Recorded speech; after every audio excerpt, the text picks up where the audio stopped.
We're breaking into the coverage right now for urgent news. There's been a question from the jury, and this is the kind of real-time development that makes live stream coverage essential.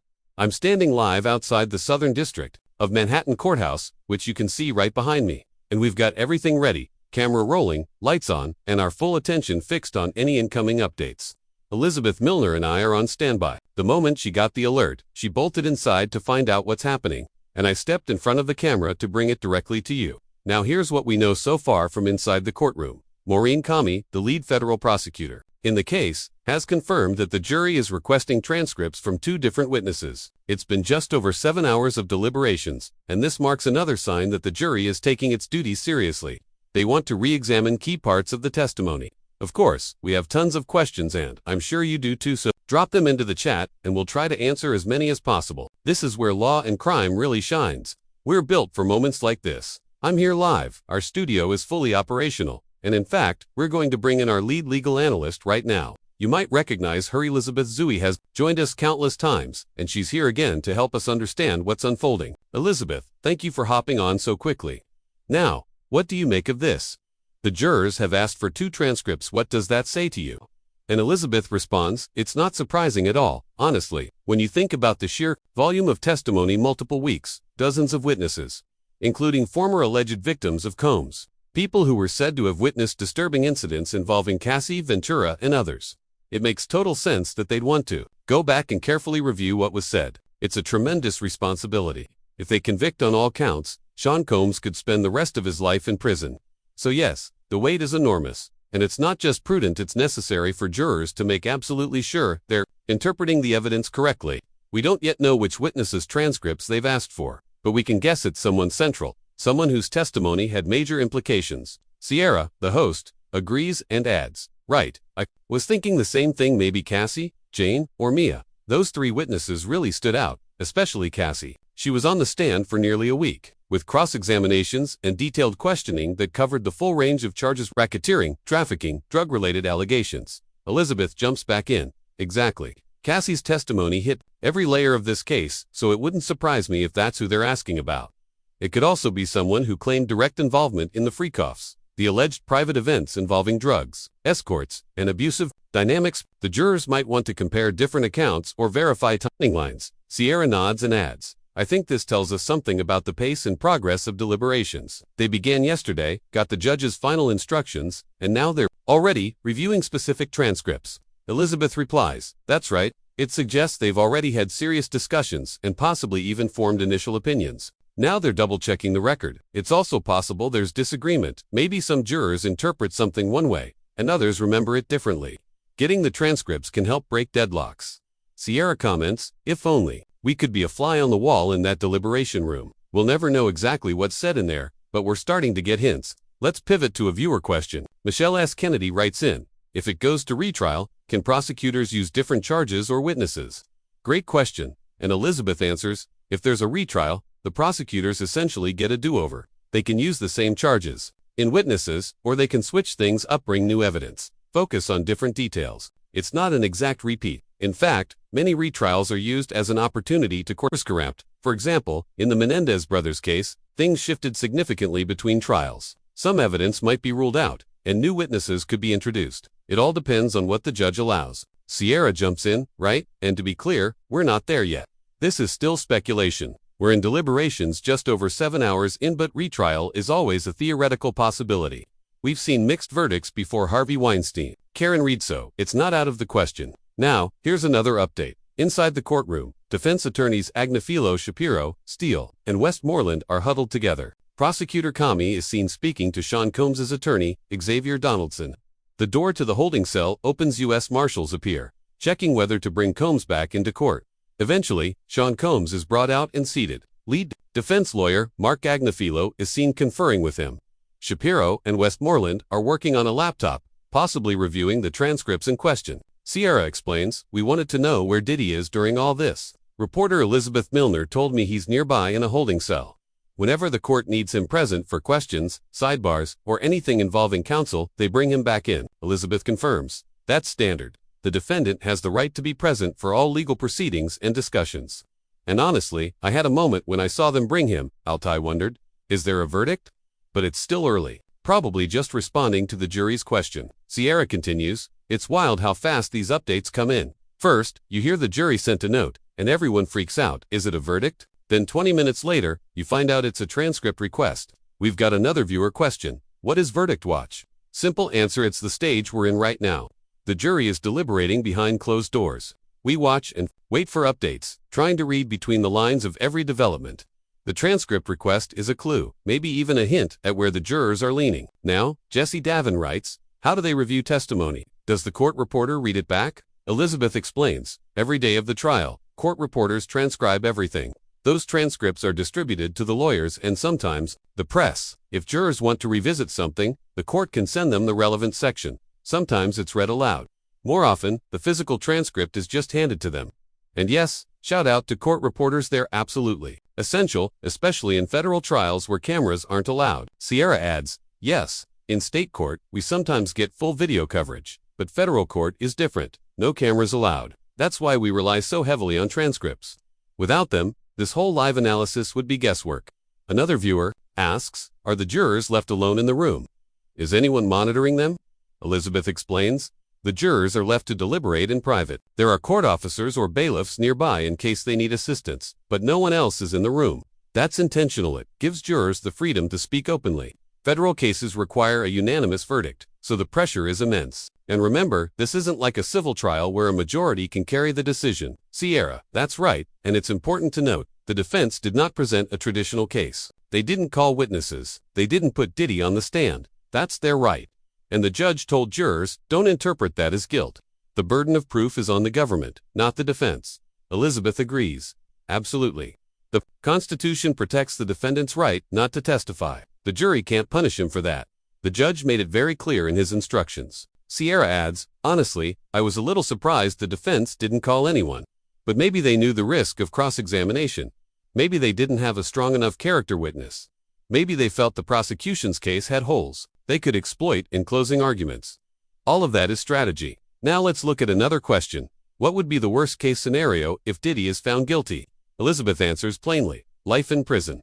He's in his 50s. I believe so. A life sentence would effectively mean dying behind bars. That's the top-end consequence, Sierra adds, and the nightmare for everyone else involved. A retrial, repeating this entire process, starting over. It would drain resources and energy, and reopen wounds for the victims.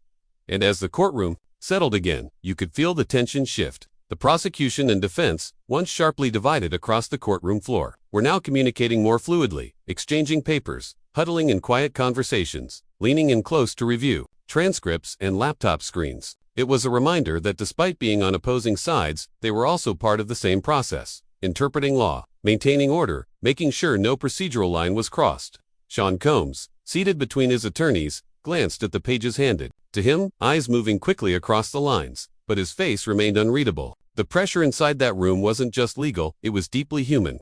Across the gallery, people waited. Journalists with notepads, court sketch artists observing every facial twitch, family members gripping each other's hands. Outside, reporters stood in the humid New York air, fielding questions from the public as live feeds poured. Every second of analysis to millions of viewers following the trial online. It was one of those rare cultural moments, the kind that blurred the line between justice and spectacle. Back in the studio, Elizabeth broke down another viewer's question. Why can't we have cameras in the courtroom? She read aloud, before answering. Federal Rule of Criminal Procedure 53, she explained, prohibits photographing or broadcasting judicial proceedings in federal criminal trials. Unlike some state courts that allow streaming and recording, federal trials are closed off visually. That's why the transcripts matter so much. That's why each word from the stenographer carries the weight of evidence. And in cases like this, where allegations are extreme and public interest is massive, it also raises the stakes of accuracy. There are no video replays, no instant recordings, only paper, and memory, and words. Sierra chimed in again with another question from the audience. What exactly is the maximum punishment if found guilty? Elizabeth replied evenly, life imprisonment. And when you consider his age, she added, it's not just a sentence, it's the rest of his life gone. Diddy, once a symbol of wealth, fame, and music industry dominance, now faced the possibility of vanishing behind concrete and steel. Sierra leaned into the camera and added, it's also important to realize this jury isn't just deciding his fate. Their decision is going to be a moment in history. Think of how this trial has unfolded, the witness list, the charges, the culture surrounding it. This is more than one man. This is about power, about celebrity, and about accountability. Elizabeth nodded and pivoted to another topic, and let's not forget, the jury isn't even allowed to consider the fact that the defense didn't put on any witnesses. The judge was very clear in his instruction. It's the government's burden to prove guilt beyond a reasonable doubt. She continued, the Constitution protects a defendant from being forced to testify. That right is sacred. So, the fact that Sean Combs never took the stand, the jury cannot interpret that as guilt. It's the prosecution's job to make their case, period. Back in the courthouse, more movement. Prosecutor Maureen Comey passed another document to Xavier Donaldson, who leaned over to speak to Diddy in a low tone. The two nodded. Shapiro scrolled quickly on his laptop while Westmoreland highlighted something on a printed document. Across the courtroom, U.S. Marshals stood near the doors, stoic and alert. There was a palpable energy. Something was building. Sierra updated the audience again. We've now crossed the 7.5-hour mark in deliberations, and there's a sense that the jurors are really trying to get this right. They're asking for specific evidence. They're poring over details, and that tells us they're not rushing this. They understand what's at stake. Elizabeth added, this could also mean they're hitting disagreements. Maybe they're split. Maybe someone remembers a detail differently. Requesting transcripts could be their way of verifying who's correct. The studio took another viewer call. This one asked if deliberations are monitored. Elizabeth answered, not directly. Jurors are given privacy. But there are court officers and bailiffs nearby in case they need help. No one else is inside. They're left alone to do their duty, which includes weighing every charge, every predicate crime, and following the judge's instructions to the letter. Sierra summarized, they've got a lot to juggle, the burden of proof, the lack of defense testimony, predicate, RICO charges like bribery, kidnapping, drug trafficking, forced labor, and everything in between. Then came another update. Emily Johnson walked briskly from the government table and handed a printed document to Sean Combs' attorneys. It appeared to be an official response, possibly related to the juror's request for transcripts. Comey joined Donaldson at the table and leaned over to show him something on her laptop, likely aligning on the content. There was quiet cooperation, but not without tension. This was, after all, a contest of law and liberty. Sierra reported the movement live. We're seeing both legal teams conferring prosecution and defense, exchanging information, reviewing exhibits, cross-checking the juror's request. Everyone's on high alert, and even though we don't have audio from inside the court, we're getting confirmation from reporters in the gallery that the discussions are focused and serious. Elizabeth added insight. If the jurors had only asked for a single page number or specific quote, the clerks could have just sent it. The fact that the lawyers are this involved tells me it might be a broader request, may be tied to drug distribution allegations or something that needs context. Sierra nodded, and it makes sense. Whatever goes back to the jury must be accurate and approved by both parties. Otherwise, one side could argue bias that the information was incomplete or misleading. Elizabeth added, exactly. That's why they're huddled. They're making sure the integrity of the process stays intact. The coverage continued, the camera holding steady on Sierra as more updates trickled in. Let's talk about precedent, she said. How does this trial compare to others we've covered, like the Weinstein trial or the R. Kelly case? Elizabeth replied, in some ways, it's similar, high-profile defendant, disturbing allegations, cultural significance. But this case is unique in how it blends music industry power, organized criminal allegations, and intimate testimony from people who were allegedly victimized over years. The legal complexity is higher. The emotional stakes are just as raw. Sierra leaned forward, and then there's the public. This isn't just a court trial, it's become part of the culture war. Some see Diddy as a symbol. Others see him as a man finally facing consequences. And in the middle of all that are 12 jurors, sworn to follow facts, not feelings. Elizabeth agreed, and those jurors know, whatever verdict they reach, it will be dissected endlessly. So they're taking their time, and that's exactly what we want in a case like this. The camera cut briefly to the courthouse steps, where more reporters gathered, adjusting mics and earpieces as they awaited the next break. Sierra turned back to the screen. We'll continue bringing you updates as they happen. We're still on verdict watch, and the jurors' request for transcripts is being handled right now inside that building behind me. What happens next could move us closer to a verdict, or deepen the deliberations even further. The air outside had thickened with humidity and suspense. Reporters shifting from one foot to the other, their equipment humming quietly under the tension that buzzed between courthouse walls and satellite feeds, the kind of electric stillness that could only come during deliberations on the verge of consequence. Inside, the legal teams continued their focused collaboration, Comey glancing over her screen, while Donaldson leaned in, his fingers pressed together in thought, murmuring quietly to Shapiro as Westmoreland checked timestamps against witness logs, everyone tightly bound by the importance of precision and fairness. Viewers at home followed every word, hanging on to the broadcast as if the courtroom were unfolding in their own living rooms. Each update igniting debate in live chats, hashtags trending with every new detail. Elizabeth turned to Sierra with a measured nod, adding that even without cameras, the transparency of transcripts and live legal analysis helps the public maintain trust in the process, especially in a federal trial where so much unfolds behind closed doors. Sierra reminded the audience that deliberations had now crossed into their second day, with jurors asking for specific testimony from 2 witnesses though, which witnesses remained officially unconfirmed. Speculation naturally centered on Cassandra Ventura, also known as Cassie, whose week-long testimony had captured not only the courtroom but the cultural conversations surrounding the case. Elizabeth speculated further, suggesting the jurors may be zeroing in on the sections where allegations of forced activity, drug use, and manipulation were most vivid, especially those allegedly involving organized freak-off events that featured heavily in government arguments under the racketeering statute. Sierra then explained how the jury's request for transcripts at this stage signaled seriousness. Perhaps a desire to verify a shared memory or clarify a legal threshold, maybe even an early sign of disagreement within the jury room, prompting a need to review exact language rather than rely on impression or emotion. The discussion turned toward the implications of a hung jury, with Elizabeth walking through how failure to reach a unanimous verdict could result in a mistrial, leading to the possibility of the government retrying the case, reusing some witnesses, omitting others, or adding new evidence depending on judicial approval. Sierra offered insight into how past retrials like those in the Menendez or Harvey Weinstein cases played out, often becoming longer, messier, and more emotionally taxing for all parties, particularly witnesses who must once again relive traumatic testimony under cross-examination. They pivoted to audience questions, reading from a viewer named Kennedy who asked if the prosecution could bring different charges if the case retried, and Elizabeth confirmed that yes, while they could keep the same charges, they could also reframe or expand depending on the judge's discretion and new evidence availability, adding that retrials often reflect lessons learned in the initial trial, for better or worse.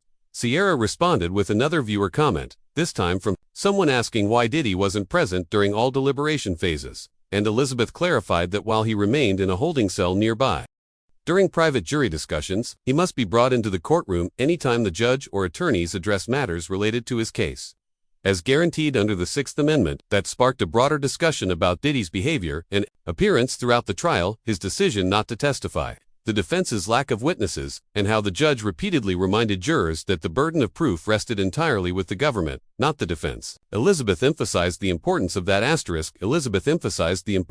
point, noting how the judge's instruction to the jury served as a critical reminder that in a criminal trial, the defendant has no obligation to testify, and jurors are not permitted to interpret that silence as guilt in any way. It was a constitutional right, one that had to be fiercely protected to ensure the integrity of the justice system. She reflected that while it may be unusual for the defense to present no witnesses at all, it was still a valid and strategic choice, likely made to avoid exposing any character witnesses to the risk of intense cross-examination or to the possibility of accidentally introducing damaging evidence. Sierra added that the lack of defense testimony didn't equate to weakness. It simply meant the defense was relying on the government's burden to prove every element of every charge, including the serious RICO predicates like kidnapping, bribery, and forced labor. The jurors were navigating all of this after 2 full months of courtroom proceedings, hundreds of exhibits, days of raw testimony, and repeated references to highly disturbing material. Elizabeth reiterated how heavy that responsibility was, pointing out that jurors were not only deciding guilt or innocence, they were potentially determining the rest of a man's life. They also had to compartmentalize emotion, block out public opinion, and avoid letting the fame of the defendant cloud their analysis of the facts. Another viewer question came in, this time asking whether deliberations could be monitored, or if a clerk stayed in the room with them. Elizabeth clarified that jurors were always alone in their deliberation room, free to speak openly without interference, although bailiffs or court officers were posted nearby to provide any assistance if needed. That autonomy was key to the justice process, ensuring no influence from outside voices or authority figures. The live stream then returned to footage of the courthouse steps as another minor update arrived. A USA Emily Johnson had walked a document over to the defense table. Once more, while Kami leaned across to share something on her laptop with Donaldson, the team's interaction remained professional but increasingly animated, signaling that perhaps the jury's request had touched on evidence that required careful handling or legal clarification. Sierra updated viewers, again, deliberations had now passed the 8-hour mark, with the courtroom still buzzing. reporters pacing the hallway, and legal teams continuing their back-and-forth exchange. Then, another viewer asked why there were no cameras in the courtroom, one of the most frequently asked questions during the trial. Sierra explained that under Federal Rule of Criminal Procedure 53, all video or audio recording in federal criminal proceedings was strictly prohibited. Unlike some states, where cameras are allowed and trials are live-streamed to the public, federal courtrooms prioritize privacy, decorum, and protection of sensitive testimony. Elizabeth added that while it could feel frustrating for the public, especially in such a high-profile case, the rules served a purpose: protecting witness safety, avoiding grandstanding, and maintaining the gravity of the proceedings. That led to a deeper discussion about the role of court reporters, who transcribe every word spoken in court and prepare detailed transcripts used by both media and legal teams to understand what occurred. Elizabeth praised their meticulous work, noting that without them, much of this trial would be a fog of memory and speculation. Sierra agreed, sharing how her own breakdowns of transcripts, often hundreds of pages long, helped clarify the day's developments for viewers, and reinforced how much of the public's understanding of this case relied on written records rather than video evidence. She noted how exhausting it was to process 8 hours of testimony per day, and how vital those transcripts were, not just for the jury, but for transparency overall. Then came another question: what was the worst-case scenario if Sean Combs was convicted?